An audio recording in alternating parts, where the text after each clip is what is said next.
This is a 2025 Chevy Silverado 2500 HD ZR2 with the AEV Bison package. And in this video, I'm going to show you exactly what changed.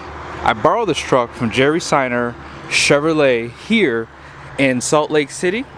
This truck is available for sale. Be sure to ask for Jeff.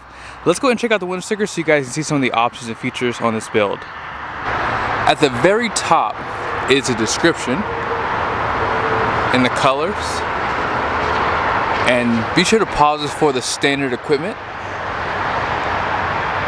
Base price can be $71,100, and here are all the options. So you have the diesel ZR2 Bison package, which is almost the same price as the diesel, power retractable running boards, technology package, power sunroof, dark essentials, gooseneck, and destination comes in at $1995 with a total price of $97,945. This is the perfect ZR2 AEV edition spec.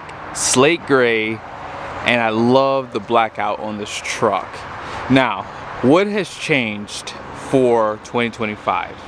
As far as the overall appearance, I've looked around the truck a couple times. I don't see anything that has changed except for the price. So the price did go up by $500, and the technology package that this truck has also saw a price increase. So with that technology package and the overall ZR2 price increase over 2024, it's $565. So yes, the technology package went up by $65.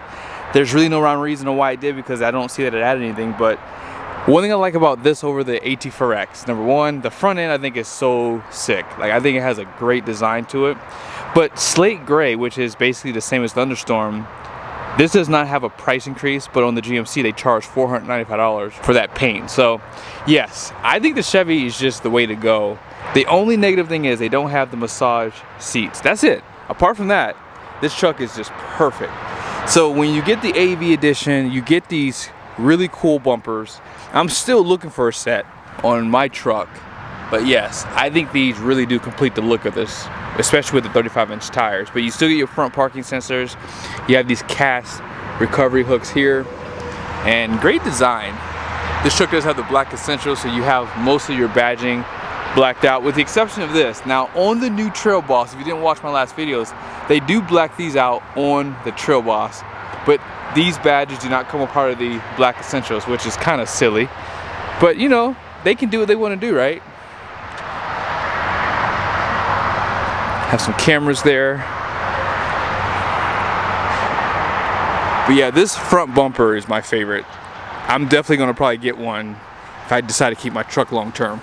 You guys see some of the fog lights, and of course you have all the premium lighting, standard pretty much from LTZ up. And down below, this is the other reason why you get the AEV edition. You get more coverage on the front end of this truck, so you're covering all the pertinent components, and mud doesn't splash all up in your engine bay too. As far as the suspension goes, this is probably the first time you've seen a Chevy truck get away from the Rancho shock. So this is the Multimatic DSSV, which is dynamic suspension spool valve. So this does not use deflective discs, it uses spool valve. So there's 3 valves in here, and this is passive, so you don't make any adjustments on the inside if you change the different drive modes or anything like that. But you guys see pretty much still everything, and you guys see those stamped skid plates. Let me see if I can give you a better view of them. So that's the front one, and that just makes it easy to wash out basically. And then here are the tires. Let's go back in the sun so you guys can see them better. These are going to be the Goodyear Wrangler Territory MTs, an 18-inch wheel from AEV, American Expedition Vehicle, if you don't know what that stands for. Great wheel design, and they're slightly different from the regular ZR2. Now these are going to be a 305 70/18, 3,750 pounds of capacity, 65 PSI. So that's pretty good. You don't lose capacity getting the ZR2, which is really nice. And these are the same tires you get on the regular ZR2. Most people know that. And then this is just the other side. Now you guys can see the wax coating on here is probably the biggest pet peeve, but you do have options to keep it looking just like this for years. Fabric material inside of here, wider fender flares, and then here are the mirrors. Power deployable running boards have the perimeter lighting down below. And then stepping back, check out the side view. The black door handles come standard on ZR2. You have smart key system, and then you do get that Bison badge right there, or decal. It's really what it is, decal.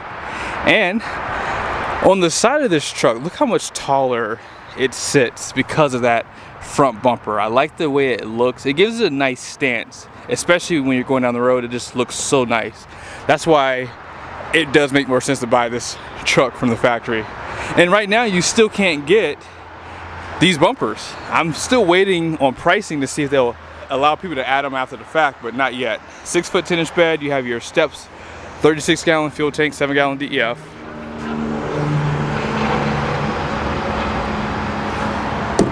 And then here's the suspension, 5 leaves. Lower one's gonna be a helper spring, more of the Multimatic out back. I don't really show you guys the bump stop, but you can kind of see it right there. And then here's the side of this bumper, it says AEV right there. And the same story out back. You do get better ground clearance because the bumper does sit higher. And you guys can see that full-size spare tire. And that's another nice thing, is they give you all the necessary hardware for going off-road. 342 rear end, electronic locker. And I love the blackout that they give you on the tailgate. These tail lights were refreshed for 2024, and they were on back order, or they just had a supply issue with them because some of the trucks were being delivered with the ones that look like this from the 2023 and earlier pickup trucks. You can add some light pods here, and I think they have all the hardware on AEV's website too. Love the blackout that they give you here. AEV badge. And this one does have the 5th wheel prep package. I will show you the payload in a second. 400 watts of power. And you have the bed lights. 2 cameras up top for the rear view mirror and for bed view. For some reason I thought that they did stamp ZR2 on this truck, but I guess not. This does act as a step. And then you have your handle and your 4 and 7 pin plugs for your trailer. But yeah, this is definitely a really nice truck. Like, I really like what they've done overall with this one. One last look underneath before I show you guys the powertrain. So you do get a larger skid plate that covers the transmission right there. That's transmission. And then this is for the transfer case, and you guys can see it's stamped. Now I wanted to mention one last thing.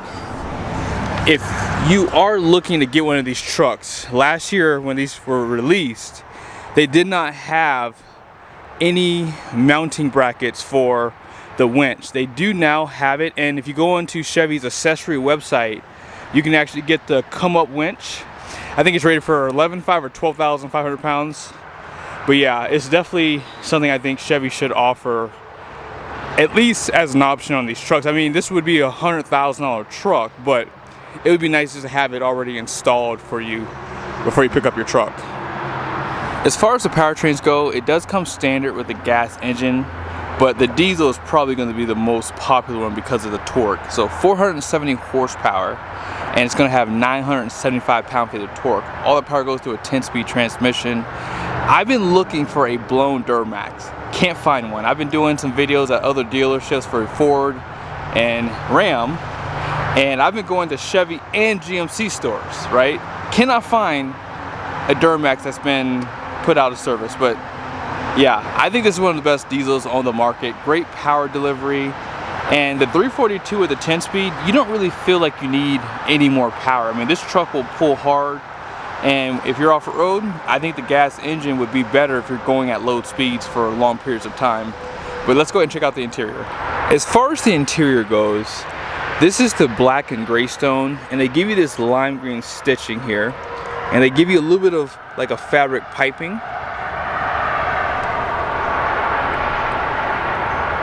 Nice graphics and designs on the door. 9-speaker Bose sound system. And check out your kick plate. 10-way power seat, including lumbar, great bolstering, and then they do add this for the AEV edition package, and this. Apart from that, the interiors are the exact same. And then here's some of your controls. You have your electronic parking brake, four-wheel drive system, drive mode with tow haul, and then here's your lighting. This is how you're gonna control that heads-up display, and then grab handle, black headliner. And of course, getting in with these power deployable running boards make it easy. I will say, if I were to get this truck, I probably would skip the power deployable running boards. I think they're too expensive for this truck. I think $2,300 is a lot of money. And the high clearance steps, I think, just look so much better on an off-road truck. You guys see some of the controls here. You have your tow mode for your mirrors. They're power folding. Auto up and down for the front windows. Auto down for the rear only. Let's go ahead and start up. It's hot outside. Push button start. You guys see down below too, trailer brake. Ventilated seats come on automatically. You can set that up. You also have heated seats for the winter time. Dual climate control. You have your USBs right there. And then here's some more of your controls. Exhaust brake. And this is your lane keep assist alert. It's not going to steer the steering wheel. You have your parking sensors front and rear. You can disable those really easily. You can drop the tailgate. You cannot lift it back up with the multi-pro tailgate though. Caution lights, traction control. You can drop all the windows down together. That's a really nice feature for the heat and if someone farts. And then you have that locker and then downhill assist right there. 13.4-inch display. And then you guys can see that's what the other camera was for here. And if you go to the cameras, 360 camera view. And as I've said in the past, they have the best. They really do. Really nice features. And it's just easy to use. Like if you want to turn off your bird's eye view, you can do that so easily. I think Ford's is the worst. Ford's layout is very cumbersome. It's just not good at all. I think they have a lot of work to do. Now on the dash, storage there. You have the lime green stitching. You guys can see this has heads-up display somewhere in there. There it is. Let me just give you more information. So, actually, you know, I have my shades on, so I can't see it all. There it is. So you can see right there. You can change the info. You can do your off-road pages inside of there. I would like for them to do some tow mode, like Ford does. I do like that about their trucks. But yeah, steering wheel has basic controls, heated steering wheel, and then this is your adaptive cruise control. It's really not, actually I wouldn't even call it adaptive cruise control. Let's see if it is. I can tell you right now. Oh yeah, it does have adaptive cruise control. Now if you hold this button down here, I don't really show this, but if you hold it down, that gives you regular cruise control. I hate the adaptive cruise control on my GMC. I don't use it. It's terrible because it leaves too much of a gap, and it's really the same for all manufacturers. I think that it just leaves too much of a gap, and I feel like you lose fuel economy because it speeds up, slows down, speeds up, slows down. So I don't really use mine on my truck. Unless there's no one on the road, I'll use it. So you guys can see how you can customize the screen, take things out.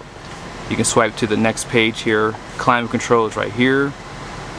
So you can do it there or down below. And I like that Chevy gives it to you both ways. Most people don't like it when it's only in the screen.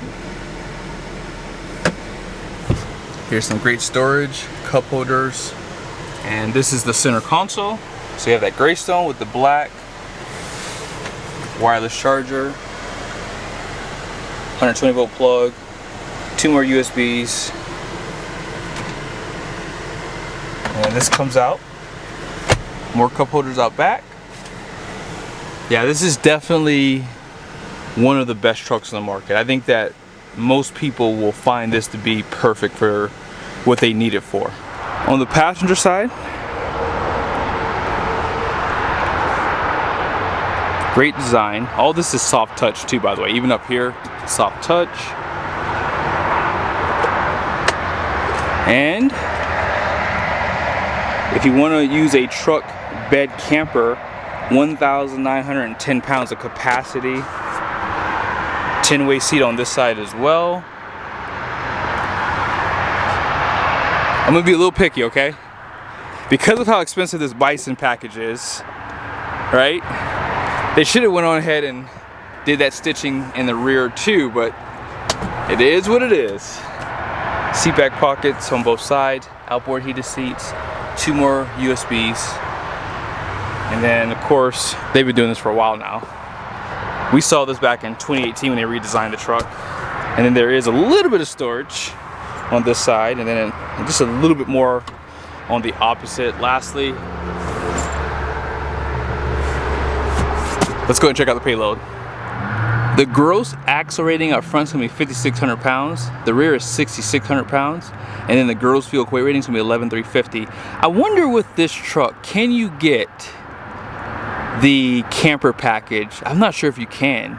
18x9, because if you get a winch, right, it would be nice to have just a little bit more capacity on the front end of this truck. You guys can see the payload's at 2,661 pounds. Fifth wheel prep package, me personally, I'd like to have it in my trucks, but with this little bit of payload, I think that you can actually skip it, because you would pick up maybe 100 or so pounds not having it in there. But 18.5 conventional, 15.570 gooseneck.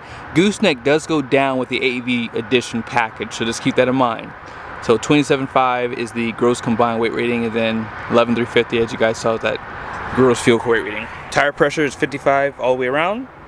I hope you guys liked the video. As I said earlier, this is probably one of the best trucks on the market. I wish they would offer this in a 3500, because I think they could capture a lot more customers. But yes, the stance of this truck, the look of it, is just perfect. Be sure to reach out to Jerry Seiner if you'd like to purchase it. Ask for Jeff. See you guys soon.